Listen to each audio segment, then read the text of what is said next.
Welcome to Level 7.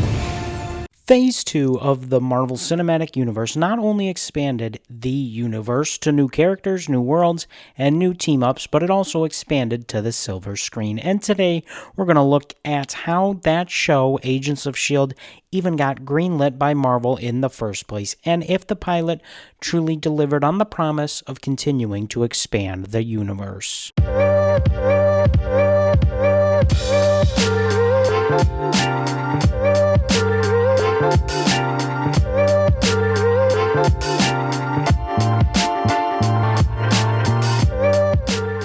So as mentioned, we have to first figure out why this show even happened. In the Avengers, spoiler warnings ahead, I guess, the emotional turning point of the movie is the death of Phil Coulson. His death is what unites the team. It's what motivates Tony. It's what pushes Cap to collaborate and trust. It's what makes the Avengers become the Avengers. We know that. And as fans, we were not okay with losing him.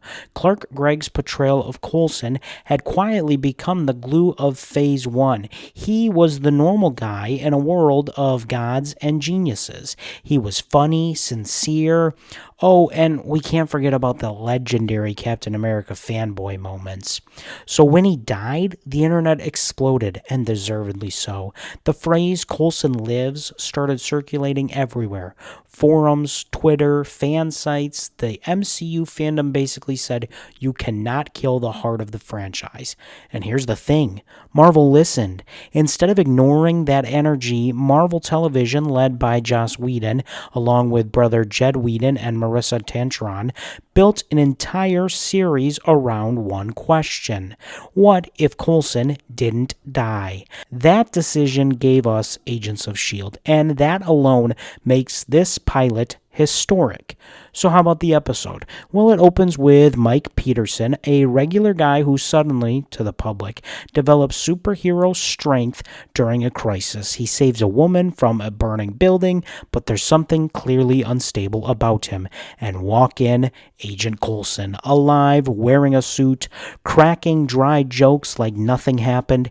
He is set out to recruit a small team and figure out what is going on. He recruits Melinda May, the quiet and lethal pilot, Grant Ward, the field specialist, Leo Fitz and Gemma Simmons, who are the science nerd royalty, and eventually Skye, a hacker from the Rising Tide who hates S.H.I.E.L.D.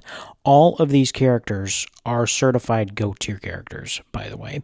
Right away, the show establishes something important. It's not necessarily about superheroes. It's about the people who clean up after superheroes. While the movies focus on gods falling from the skies, the show asks what happens to the regular people exposed to alien tech? Who handles the aftermath? What does power do to someone who isn't ready? Mike Peterson becomes the tragic example. He was injected with the unstable centipede serum, trying to be a hero for his son, and it starts destroying him from the inside. But thanks to the quick work of Fitz and Simmons, this isn't the last time we will see Mike. So what works about the pilot? Well, Coulson as the emotional anchor is fantastic. Clark Gregg carries this entire episode in the show with warmth. He plays Coulson as a slightly changed, more intentional and observant character. And of course, you have that type of time when the show is based around you. His interrogation of Skye by using Ward was an out-of-the-box, thoughtful choice that truly pays off. And that mystery of how he survived... Tahiti. It's a magical place. Well, it's going to hang over us the entire season. This show also quietly builds what becomes one of the best team dynamics on television.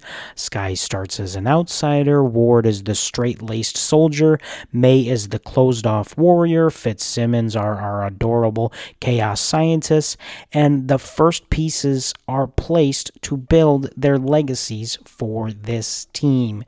And the show does a good job of expanding the MCU.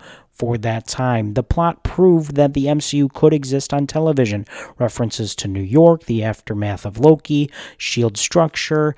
The show didn't feel separate, it felt connected. At that time, it was groundbreaking. Of course, we know that the show eventually diverted from the main timeline, but for the pilot itself, it truly does feel connected. I unabashedly will rank Agents of S.H.I.E.L.D. in my top 5 television show of all time. I have rewatched this episode a handful of times. This time was really special for some reason.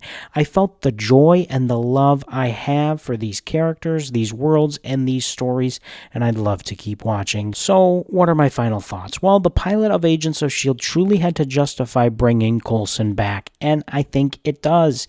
It takes a fan movement, Coulson Lives, and turns it into the foundation of the most ambitious long-form superhero stories ever told.